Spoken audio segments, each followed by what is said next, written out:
দেখুন, প্রথম কথা হচ্ছে সরকারি কর্মচারীদের এই নেতারা ভাবতে আরম্ভ করেছেন যে সরকারি কর্মচারী বোধহয় তাদের ব্যক্তিগত ভৃত্য।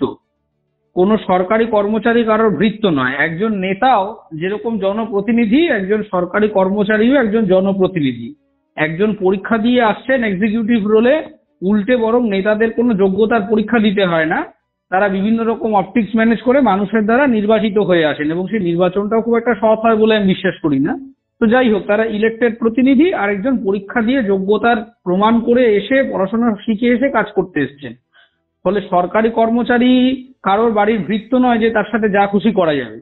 এবং দিনের পর দিন ধরে বিভিন্ন পলিটিক্যাল পার্টিগুলি এমন একটা জিনিস তৈরি করেছেন, এবং সেটা পশ্চিমবঙ্গেও হচ্ছে, সর্বভারতীয় প্রেক্ষাপটেও কিছু ক্ষেত্রে একই জিনিস এই প্রযোজ্য হয়ে দাঁড়াচ্ছে, যে তারা মনে করছেন যে নেতাদের যাবতীয় দুর্নীতি, গুন্ডামি, বদমাইশি সেইগুলো মোকাবিলা করবার জন্য বোধহয় সরকারি পুলিশ, আমলা এদেরকে রাখা হয়েছে। নেতারা যখন তখন যে কোনো পুলিশকে যা খুশি অর্ডার করছেন, নিজেরা দোষ দিচ্ছেন, পুলিশকে গালাগালি করছেন, নিজেরা অন্যায় করছেন, আইএএস দেরকে দুমদাম সরিয়ে দিচ্ছেন, তাদের প্রমোশন আটকে দিচ্ছেন। এর মূল কারণটা হচ্ছে সরকারি কর্মচারীদের ইউনিটিটা নষ্ট হয়ে গেছে তাদের মধ্যে। এবার আমার মনে হয় যে আশু প্রয়োজন হয়ে পড়েছে এই সময়ে যে প্রত্যেক সরকারি কর্মচারীর এইবারে একসাথে রুখে দাঁড়ানো উচিত, যে নেতারা তারা দিনের পর দিন নানা রকমের কালোবাজারি কাজ করে যাবেন, প্রত্যেকের এগেনস্টে একাধিক এফআইআর, কারোর এগেনস্টে ভয়াবহ ক্রিমিনাল চার্জেস রয়েছে, তারা এসে আরেকজন সরকারি কর্মচারীকে গালাগাল করছেন, আবার মৃত্যুর হুমকি দিচ্ছেন, বলছেন কদিন এখান থেকে বেরোন দেখে নেব, এরকম কথা বলছেন। এত উদ্ধত্ত তাদের, নিজেদেরকে কি মনে করছেন এনারা?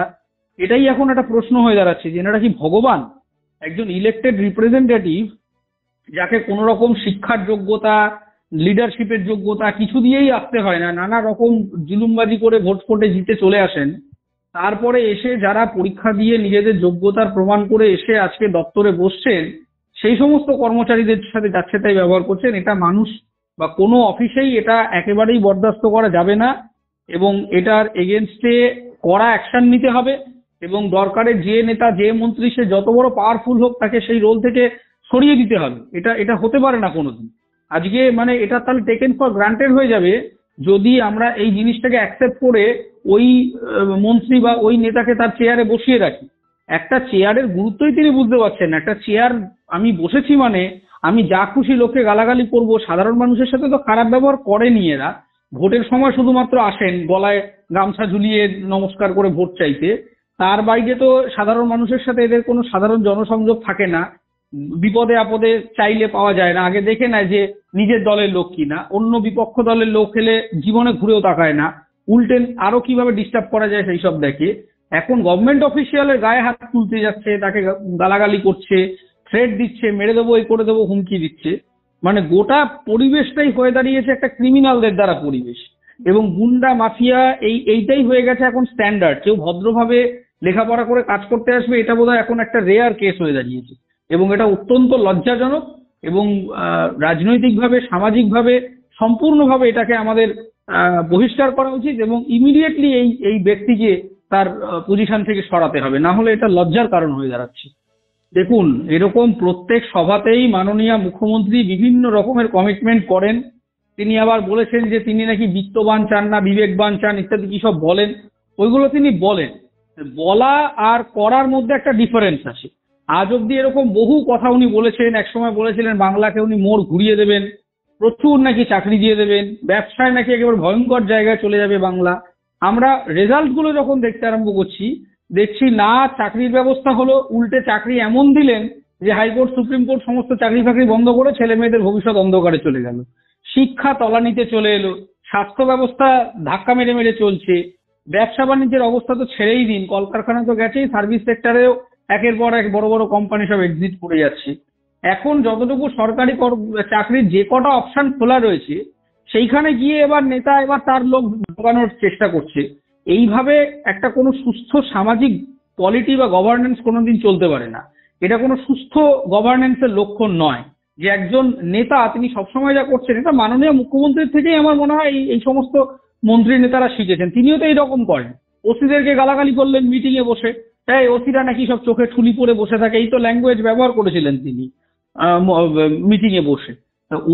ওসি অব্দি যাচ্ছে কেন? তার আগে নেতারা যে করছে, উনি তো সুজিত বসুকে ধমক দিলেন, অরূপ বিশ্বাসকে ধমক দিলেন, ববি হাকিমকে ধমক দিয়েছেন। কি ব্যবস্থা উনি নিয়েছেন আজ অব্দি? তারা তো তাদের দিব্যি যে চেয়ারে বসেছিল সেই চেয়ারেই আছে।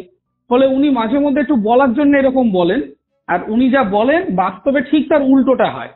ওনার বলা কথা, উনি যেদিন বলবেন যে না মেয়েদের অপমান করা হবে, সেদিন বুঝবেন আসলে আর মেয়েদের অপমান করা হবে না।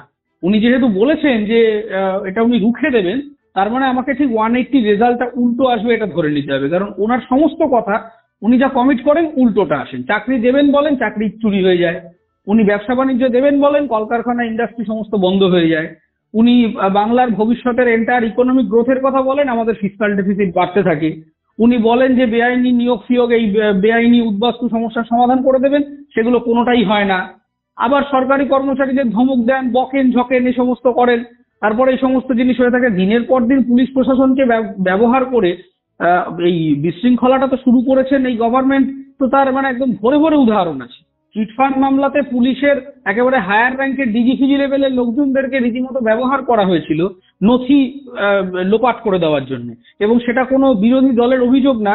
সুপ্রিম কোর্টের সিবিআই এর দেওয়া এফিডেভিটে সেই কথা লেখা আছে যে কিভাবে বিভিন্ন আইপিএস দেরকে ব্যবহার করে ইলেকট্রনিক ডেটা চিটফান্ড মামলায় লোকানো হয়েছে এবং কেসটাকে ডিস্টার্ব করা হয়েছে যাতে কেসটা না হয়। ফলে সেই লিগেসিটাই এখন এক মন্ত্রী বলেছে, তাই আমরা খুব আশ্চর্য হচ্ছি। আর যেহেতু একজন নারীর ওপরে অত্যাচার হয়েছে, নারীদের তো হবেই, মেয়েদের শুনতে হবে, এটার নতুন কি ব্যাপার? আবার দেখুন, ছোট্ট ঘটনা বলে দিতে পারে, এটা এখন ওনার বয়ানের অপেক্ষায় আছি আমরা। সাধারণ ঘটনা বলবে যে একটু রেগে গেছিল, তো বলেন তো দামাল ছেলে, আবার বলবে একটু রেগে গেছে। প্রসঙ্গটা হচ্ছে যে পুরুষ হোক বা মহিলা হোক, একজন অন ডিউটি অফিসারকে এইভাবে গালাগাল করছে, তাকে হুমকি দিচ্ছে, বলছে দেখে নেবো কিভাবে এখান থেকে যেতে পারেন, এই করতে পারেন। এ কত বড় হোতা হয়েছেন এই সমস্ত মন্ত্রীরা? কে নিজেদের ভগবান ভাবছেন নাকি? এটা বুঝতে পারি না। মানে এটার কোনো কন্ট্রোল নেই।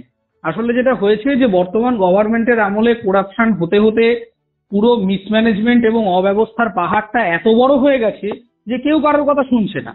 সবাই দেখছে আরে মুখ্যমন্ত্রী তার পরিবারের লোকজন কোটি কোটি টাকা দুর্নীতি করে বসে থাকছে, তাহলে আমরা আর কি করবো? আমরাও একটু লোককে চমকে ধমকে এখান থেকে টাকা পয়সা নিয়ে যেভাবে করে হোক একটা কোনো রকমে বসে থাকি। সবাই নিজেকে ভাবছেন যে আমরা কেউ একটা বিগ শট, কেউ একটা হয়ে গেছি। এবং মানে ধরাকে সরাজ্ঞান করছেন না, ল অ্যান্ড অর্ডার কিচ্ছু নেই। একজন সরকারি কর্মচারীর কাজে বাধা দেওয়া কিংবা তাকে এই ধরনের কথা বলা, তো এটা মানে ভয়ঙ্কর বেআইনি জিনিস, এবং জেল পর্যন্ত হতে পারে। কাকে জেলে ভরবেন আপনি? তো পুরো মন্ত্রিসভা ধরেই, মানে এদের প্রত্যেকের এগেনস্টে ক্রিমিনাল চার্জেস, ধরে জেলে ভরে দিতে হয়। কিন্তু সেটা হবে না, কারণ এটাই হয়ে গেছে পৃথিবী। মানে এটাই আমাদেরকে এখন অ্যাকসেপ্ট করে নিতে হবে। বরং যে মন্ত্রী, যে নেতা ভালোভাবে নিয়ম মেনে সভ্য ভদ্রভাবে কথা বলবেন, সেটাই এখন আমাদের কাছে আশ্চর্য যে কি ব্যাপার, একটা নেতা সে গালাগাল করছে না, সবার সাথে ভদ্রভাবে সভ্যভাবে কথা বলছে। এটাই এখন রেয়ার কেস। মন্ত্রী নেতা মানেই সে একজন উদ্ধত, সে তার কোনো ভাষা জ্ঞান নেই, সমাজ জ্ঞান নেই, সে মানুষকে মারবেন, ধরবেন, খুন খারাপি করবেন, চুরি ডাকাতি করবেন, চাকরি চুরি করবেন, কাটমানি নেবেন। এখন মানে লাস্ট যেটা বাকি ছিল বোধহয় কফিনের শেষ পেরেক। এবার সরকারি কর্মচারী তারাও যতটুকু মানুষের সরকারি চাকরি করে খেয়ে পড়ে বাঁচতেন, একই সরকারি চাকরির বাকি দরজাগুলো বন্ধ হয়ে গেছে। যতটুকু খোলা আছে মানুষ তো সেই দিকে অন্তত ঝুঁকছিলেন যে তাও যদি কিছু করে কমে জীবিকা নির্বাহ করতে পারি। এখন মানুষ সরকারি চাকরিও করতে চাইবেন না। মানে একেবারে বাংলাটাকে কিভাবে ডোবানো যায় সেই ব্যাপারে বোধহয় একেবারে উঠে পড়ে লেগেছে এই সমস্ত লোকেরা। ফলে এটা লজ্জাজনক। এবং মুখ্যমন্ত্রীর কথায় আর নতুন করে ট্রাস্ট করবার কিছু নেই। বরং উনি যা বলছেন আমি এক্সপেক্ট করছি তার উল্টোটাই হবে। কারণ এতদিন উনি যা বলেছেন, বেশি মন্ত্রীর কথায় আর নতুন করে ট্রাস্ট করবার কিছু নেই। বরং উনি যা বলছেন আমি এক্সপেক্ট করছি তার উল্টোটাই হবে।